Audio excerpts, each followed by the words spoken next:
بسم اللہ الرحمن الرحیم۔ السلام علیکم ورحمۃ اللہ وبرکاتہ۔ میری پیاری اسلامی بہنوں، آج کے ہمارے سبق کا عنوان ہے کہ ایک شخص اپنی بیوی کی قبر پر کھڑا ہو کر رو رو کر بددعائیں دے رہا تھا، کہہ رہا تھا کہ یا اللہ میری بیوی کو کبھی بھی معاف نہ کرنا۔ پیاری بہنوں، وہ اپنی بیوی کی قبر پر کھڑے ہو کر اسے بددعائیں کیوں دے رہا تھا؟ اور پھر اسی راستے سے حضرت عیسیٰ علیہ السلام کا جب گزر ہوا، انہوں نے وجہ پوچھی تو اس شخص نے کون سے ایسے جملے بتائے، کون سے ایسے اپنی بیوی کے جرم بتائے، کون سے ایسے گناہ بتائے کہ جنہیں سنتے ہی حضرت عیسیٰ علیہ السلام کی آنکھوں میں آنسو آ گئے۔ پیاری بہنوں، ایک شخص بیوی کی قبر پر کھڑا ہو کر رو رو کر کہہ رہا تھا کہ یا اللہ میری بیوی کو کبھی بھی معاف نہ کرنا۔ اس نامراد نے مجھے بہت دکھ دیے ہیں، مجھے بہت زیادہ درد دیے ہیں۔ جو نافرمان بیویاں ہیں، جو اپنے شوہروں کی فرما برداری نہیں کرتی، جو اپنے شوہروں کو ان کے حقوق نہیں دیتی، ان کے ہر حکم پر جی نہیں کہتی، وہ اس واقعے کو دل کے کانوں سے ضرور سنیں۔ ہو سکتا ہے کہ یہی واقعہ تمہاری زندگی بدلنے کا ذریعہ بن جائے۔ میری پیاری بہنوں، رات کا وقت تھا، چاندنی اپنے حسن کی روشنی زمین پر بکھیر رہی تھی، لیکن ایک قبر کے پاس کھڑا شخص اندرونی تاریکی کا شکار تھا۔ وہ شخص جو ایک درمیانی عمر کا دیہاتی مرد تھا، اس کی آنکھوں میں آنسو تھے۔ وہ آنکھوں میں آنسو لیے اپنی بیوی کی قبر پر ہاتھ پھیلائے کھڑا تھا۔ اس کے الفاظ اتنے تلخ اور دل دہلا دینے والے تھے کہ سننے والے کا دل کانپ جائے۔ پیاری بہنوں، وہ یہ کہہ رہا تھا کہ یا اللہ میری بیوی کو کبھی بھی معاف نہ کرنا، اس لیے کہ اسے میں نے معاف نہیں کیا۔ یہ دعا نہیں، ایک دل شکستہ مرد کی آہ تھی، ایک ایسی فریاد جو اس کی روح کے ٹکڑے ٹکڑے ہونے کا پتہ دیتی تھی۔ لیکن یہ جملہ اتنا غیر معمولی تھا کہ کوئی سوچتا آخر ایسا کیا ہوا کہ جس کی وجہ سے ایک شوہر اپنی بیوی کے لیے مرنے کے بعد بد دعا کر رہا ہے۔ پیاری بہنوں، حضرت عیسیٰ علیہ السلام کا اسی قبرستان سے گزر ہوا۔ آپ نے ایک شخص کو قبر کے پاس بیٹھے روتے ہوئے دیکھا۔ وہ شخص زمین پر گرا ہوا تھا اور اس کی زبان سے عجیب و غریب دعا نکل رہی تھی۔ وہ کہہ رہا تھا یا اللہ میری بیوی کو کبھی بھی معاف نہ کرنا۔ پیاری بہنوں، حدیث پاک میں آیا ہے کہ جب کوئی عورت اپنے شوہر کو اذیت دیتی ہے تو جنت کی حوریں یہ کہتی ہیں کہ اللہ تجھے ہلاک کرے، اسے اذیت نہ دے، اپنے شوہر کو اذیت نہ دے، یہ تیرے پاس تو کچھ وقت کے لیے آیا ہے، تھوڑے سے وقت کے لیے آیا ہے، جلد ہی تجھے چھوڑ کر ہمارے پاس آ جائے گا۔ یہ شخص رو ہی رہا تھا کہ اتنے میں اسی راستے سے حضرت عیسیٰ علیہ السلام کا گزر ہوا۔ حضرت عیسیٰ علیہ السلام قریب گئے اور اس سے نرمی سے پوچھا، اے شخص تو کون ہے اور تو اپنی بیوی کے لیے ایسی بددعا کیوں کر رہا ہے؟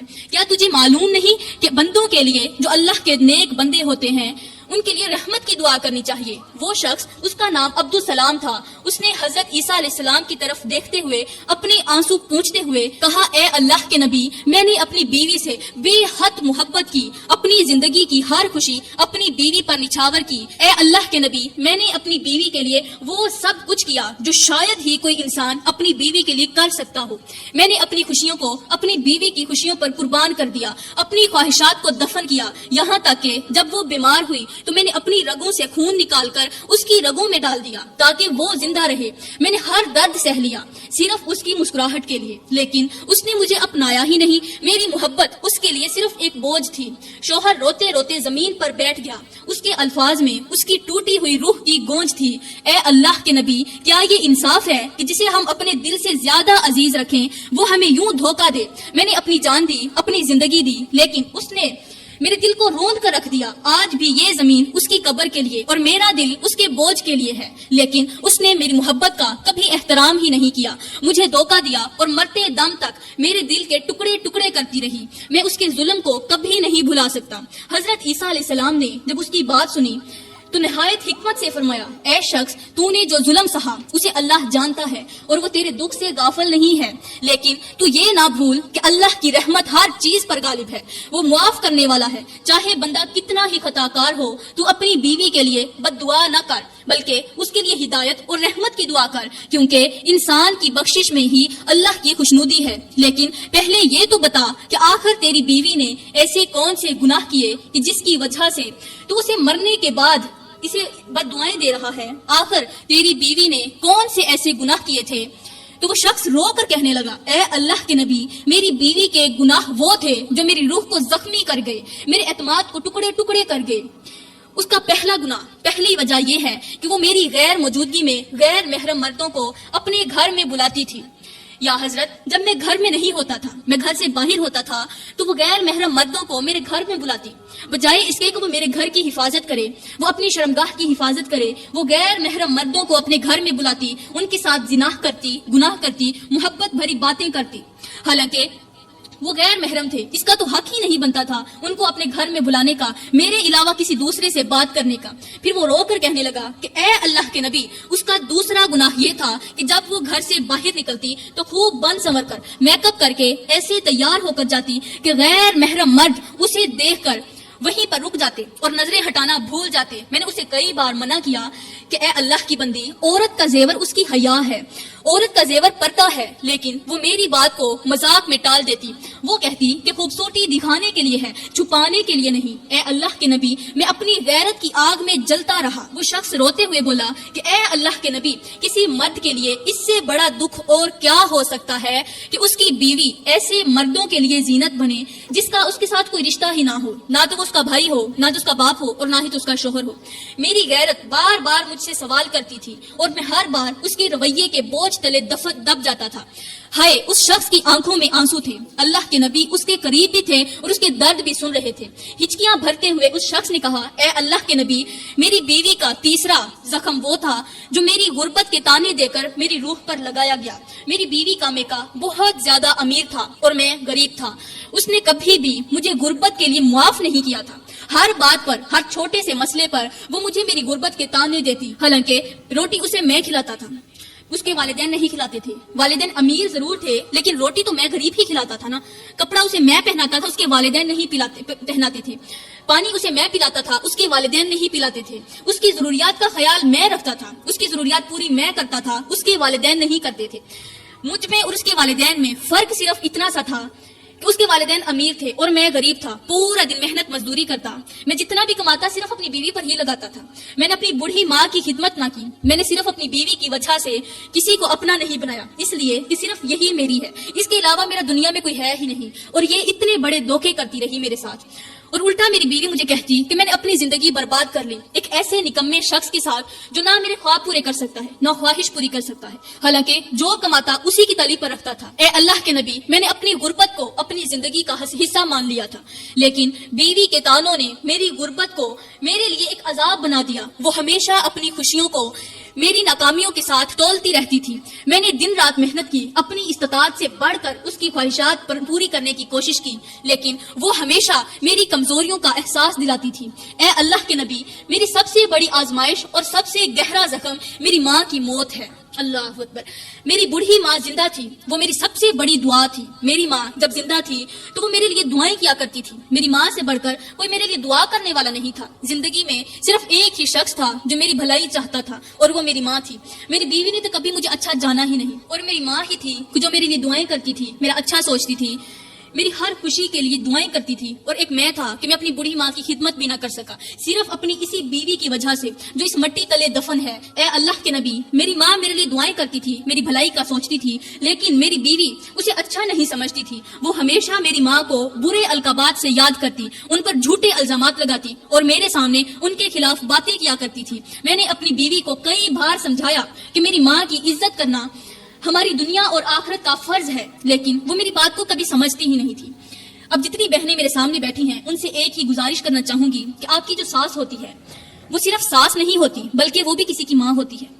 اگر آپ ان کے ساتھ محبت نہیں کر سکتی تو ان کے ساتھ نفرت بھی مت کریں۔ زندگی میں کسی انسان کے ساتھ نفرت نہیں کرنی، کیونکہ جو انسان کسی سے نفرت کرتا ہے تو آگے جا کر وہ خود بھی نفرت کے قابل ہی بنتا ہے۔ آپ اپنی ساس کو اپنی ماں سمجھیں۔ اگر ساس آپ کے ساتھ برا رویہ کرتی ہے، آپ کو برا بھلا کہتی ہے، آپ کے خلاف ہے، تو آپ اپنی محبت کے ذریعے انہیں اپنی طرف مائل کر لیں، انہیں ماں سمجھیں، ماں کا درجہ دیں۔ جب آپ اپنی ساس کو ماں کا درجہ دیں گی تو پھر ایک دن ایسا آئے گا کہ آپ کی ساس آپ کی ماں کی طرح آپ کو ٹریٹ کرنے لگ جائے گی۔ اگر زندگی میں سکون چاہتی ہیں، اپنا گھر آباد کرنا چاہتی ہیں، پھر ماں کو بیٹے سے جدا مت کرنا۔ تو پیاری بہنوں اس کے بعد وہ شخص رو کر کہنے لگا کہ یا حضرت ایک دن جب میں کھیتوں میں کام کرنے گیا میری بیوی اور میری ماں کے درمیان کسی بات پر جھگڑا ہوا. میری بیوی نے اپنی نفرت اور غصے میں وہ کر دیا جو میں کبھی سوچ نہیں سکتا تھا. میری غیر موجودگی نے اس نے میری بوڑھی ماں کو دھکا دے کر زمین پر گرا دیا. بوڑھی ماں نے اپنی کمزور سے ہاتھوں سے اپنی کمزور سے بازوؤں کے ذریعے زمین سے اٹھنے کی کوشش کی, لیکن جب اٹھ نہ پائی تو اس کے منہ سے بے ساختہ کچھ الفاظ نکلے جو دل چیر دینے والے تھے. اے اللہ کے نبی, میری ماں اپنی بہو سے کہنے لگی, میری اس بیوی سے کہنے لگی کہ اے اللہ مجھے معاف کر دے, مجھے اپنے بیٹے کی خوشیوں کے لیے یہاں سب کچھ برداشت کرنا پڑ رہا ہے. میری ماں اسی زمین پر دم توڑ گئی, لیکن موت سے پہلے میری ماں نے میری بیوی کی طرف دیکھتے ہوئے کہا, بیٹی میں نے ہمیشہ تمہیں اپنی بیٹی سمجھا ہے, لیکن تم نے میرے بڑھاپے کو بوجھ سمجھا. تمہیں یہ معلوم نہیں کہ میں نے اپنی زندگی کا ہر لمحہ اپنے بیٹے کے لیے قربان کیا تاکہ وہ تمہیں خوش رکھ سکے. اپنی زندگی تیری وجہ سے قربان کر دی کہ میرا بیٹا صرف تجھے خوش رکھ سکے. مجھے رکھے نہ رکھے کوئی بات نہیں, لیکن اپنی بیوی کو جس کے ساتھ وہ بے پناہ محبت کرتا ہے اسے ضرور خوش رکھے. پیاری بہنوں پھر اس شخص کہنے لگا کہ میری بوڑھی ماں میری بیوی سے کہنے لگی کہ تمہارے رویے نے مجھے بہت زیادہ دکھ دیا ہے, لیکن میں تمہیں کبھی بددعا نہیں دوں گی. بس یہ یاد رکھنا کہ جس دل کو تم نے زخمی کیا ہے وہ کسی دن تمہیں یاد آئے گا. تمہیں میرے بیٹے کی محبت کی قدر نہ ہوئی, لیکن اللہ ہر چیز کا تم سے حساب لے گا. بیٹی اتنا ظلم کر جتنا تو سہ سکے, کیونکہ اللہ کا ترازو صرف انصاف ہی تولتا ہے. جیسا کرو گے ویسا ہی بھرو گے. کل کو تیری بھی جوان اولاد ہوگی, وہ تجھے بھی ایسے ہی مارے گی, تجھ پر ایسے ہی ظلم کرے گی جیسے تو نے مجھ پر کیا. یہ کہتے ہی میری ماں کی روح پرواز کر گئی. یا حضرت جب میں گھر واپس آیا تو میری ماں کا بے جان جسم زمین پر پڑا ہوا تھا. میری بیوی نے اس واقعے کو چھپانے کی بہت زیادہ کوشش کی اور وہ کامیاب رہی. میری دنیا اندھیری ہو گئی. ماں جو میری جنت تھی, ہائے میری زندگی کی سب سے بڑی نعمت تھی جو مجھ سے چھین لی گئی. اے اللہ کے نبی, میں نے اپنی ماں کے قدموں میں جنت دیکھی تھی, لیکن میری بیوی نے اس جنت کو مجھ سے چھین لیا. میری ماں کو جو دکھ میری بیوی نے دیے اس کا حساب میں اللہ کے سپرد کرتا ہوں. وہ ظلم جو میری ماں پر ہوا میں اسے کبھی بھی بھول نہیں سکتا. میری بیوی نے نہ صرف میری ماں کو مار دیا بلکہ میری زندہ روح کو بھی توڑ کر رکھ دیا. میں اپنی ماں کی قبر کے سامنے معافی مانگتا ہوں اور اپنی بیوی کی قبر کے سامنے بددعا کرتا ہوں. ابھی یہ شخص اللہ کے نبی کو اپنے دکھڑے سنا ہی رہا تھا کہ اچانک قبر کے اندر سے خوفناک سی آوازیں آنے لگی, مجھے بچاؤ مجھے بچاؤ. جو گناہ میں نے دنیا میں کیے تھے وہ میرے سامنے جانوروں کی سی شکل اختیار کر گئے ہیں اور مجھے نوچ رہے ہیں. یہ الفاظ سن کر شوہر کا دل خوف اور دکھ سے بھر گیا. وہ کانپتے ہوئے قبر کی طرف دیکھ رہا تھا. قبر کے اندر سے آواز آ رہی تھی. بیوی کی پکار میں خوف اور اذیت کی شدت نمایاں تھی. میرے گناہوں نے مجھے گھیر لیا ہے, اس کی بیوی کہہ رہی تھی. وہ زہر بن کر میرے جسم میں سرایت کر رہے ہیں. مجھے ان سے بچاؤ, مجھے اللہ سے معافی دلاؤ. اللہ کے نبی نے فرمایا, اے شخص, اللہ نے ہمیں یہ منظر اس لیے دکھایا ہے تاکہ تو اور دوسرے لوگ اس سے عبرت حاصل کریں. جو گناہ انسان دنیا میں کرتا ہے وہ آخرت میں اس کے لیے عذاب بن جاتے ہیں. یہ جانور جو تیری بیوی کو نوچ رہے ہیں وہ اس کے گناہوں کی علامت ہے. دنیا میں غیر محرم مردوں کے ساتھ تعلقات رکھنا, اپنی ماں جیسی ہستی کے ساتھ ظلم کرنا اور اپنے شوہر کے حق کو پامال کرنا, یہ سب اس کے گناہوں کی شکل میں اس پر عذاب بن کر آ گئے ہیں. اس شخص نے کہا, اے اللہ کے نبی, یہ منظر میرے دل کو چیر رہا ہے, میرے دل کو بہت زیادہ تکلیف دے رہا ہے. میں نے اپنی بیوی کو بہت زیادہ سمجھایا تھا, لیکن اس نے کبھی بھی میری بات کو اہمیت نہ دی. اب جبکہ میں اس حال میں دیکھ رہا ہوں, میرا دل چاہتا ہے کہ میں اسے کسی طرح بچا سکوں. آخر یہ میری بیوی تھی, پوری زندگی نہ سہی, میرے ساتھ 2-4 دن تو خوشی کے گزار کر ہی گئی تھی. اللہ کے نبی نے فرمایا, اگر اس کی قبر میں سے عذاب کو ہلکا کرنا چاہتے ہو, عذاب کو ختم کرنا چاہتے ہو, تو پھر اپنی بیوی کے حق میں بد دعائیں کرنا بند کر دو. بیوی کے حق میں دعا کرو, اللہ تعالیٰ اس کے عذاب کو ہلکا کر دے. یہ سننا ہی تھا کہ اس شخص نے اپنے آنسو صاف کرتے ہوئے ہاتھ اٹھائے اور آسمان کی طرف دیکھ کر کہا, یا اللہ تو سب کچھ جانتا ہے. میری بیوی نے جو کچھ میرے ساتھ کیا وہ تیرے علم میں ہے. میں تجھ سے التجا کرتا ہوں کہ تو اسے معاف کر دے, اس کی گناہوں کو اپنی رحمت کے ساتھ ڈھانپ لے اور اسے اس عذاب سے نجات دے جو اس کی قبر میں ہو رہا ہے. یا اللہ, اگر میری دعا اس کی حالت کو بدل سکتی ہے تو میں نے اسے اپنے دل سے معاف کر دیا. میں اسے ابھی ابھی معاف کرتا ہوں اور تجھ سے بھی اس کی معافی کی خیرات مانگتا ہوں. ہائے, شوہر کی دعا کے بعد قبر سے آنے والی چیخیں تھوڑی مدھم ہونے لگی اور قبر کے ارد گرد ایک عجیب سا سکون سا چھا گیا. حضرت عیسیٰ علیہ السلام نے کہا, تیری معافی اور دعا شاید اللہ کی رحمت کو دعوت دے چکی ہے. یاد رکھ, اللہ وہ ہے جو بندے کے گناہوں کو معاف کر کے اسے اپنی رحمت میں لے لیتا ہے. تو اپنی ماں اور بیوی دونوں کے لیے دعا کرتا رہ اور اللہ کے فیصلے پر راضی ہو جا. میری پیاری بہنوں, یہ واقعہ ہمیں سکھاتا ہے کہ دنیا کے گناہ آخرت میں عذاب کی شکل اختیار کر سکتے ہیں۔ انسان کو اپنی زندگی میں ہی اپنے گناہوں سے توبہ کرنی چاہیے اور اللہ کی طرف رجوع کرنا چاہیے۔ معافی اور دعا نہ صرف دوسروں کے لیے فائدہ مند ہوتی ہے بلکہ اپنے دل کو سکون اور اللہ کی قربت کا ذریعہ بناتی ہے۔ شوہر کی دعا نے ہمیں یہ سبق دیا کہ معافی انسان کے لیے اللہ کی رحمت کا سبب بھی بنتی ہے اور اللہ کی رضا کا راستہ بھی ہموار کر دیتی ہے۔ پیاری بہنوں، اس واقعے سے آپ کو بہت بڑا سبق معلوم ہوا ہوگا، کیونکہ اس واقعے میں ایک تو یہ بتایا جا رہا ہے کہ بیوی کو چاہیے شوہر کو اتنی اذیت نہ دے کہ وہ اپنی بیوی کے لیے مرنے کے بعد بددعائیں کرنے پر مجبور ہو جائے۔ اگر تم اپنے شوہر کو اتنی زیادہ اذیت دو گی، اتنی زیادہ تکلیف دو گی کہ وہ تم سے نفرت کرنے لگ جائے، تو پھر مرنے کے بعد وہ تمہارے لیے بددعائیں کرے گا، اور یہی بددعائیں تمہاری زندگی میں بے سکونیاں لائیں گی اور مرنے کے بعد تمہاری قبر کے اندر عذاب لے آئیں گی۔ پیاری بہنوں، میں دعا کرتی ہوں کہ اللہ تعالیٰ ہمیں اس طرح کے گندے اور غلیظ گناہوں سے بچنے کی توفیق عطا فرمائے، ہمیں شوہر کی فرما بردار بنائے۔ میری پیاری اسلامی بہنوں، شوہر کی فرما بردار بن جاؤ۔ جب تم شوہر کی فرما بردار بن جاؤ گی تو تمہارا گھر بھی آباد ہوگا، ٹوٹا ہوا گھر ایک بار آباد ہو جائے گا، گھروں میں سکون آ جائے گا، خوشحالی آ جائے گی، اور قبر کے اندر تمہارے لیے راحتیں ہوں گی، تمہارے لیے خوشیاں ہوں گی، تمہارے لیے سکون ہوگا۔ دعا ہے کہ اللہ تعالیٰ ہمیں اچھی نصیحتوں پر عمل کرنے کی توفیق عطا فرمائے۔ آمین ثم آمین۔ وما علینا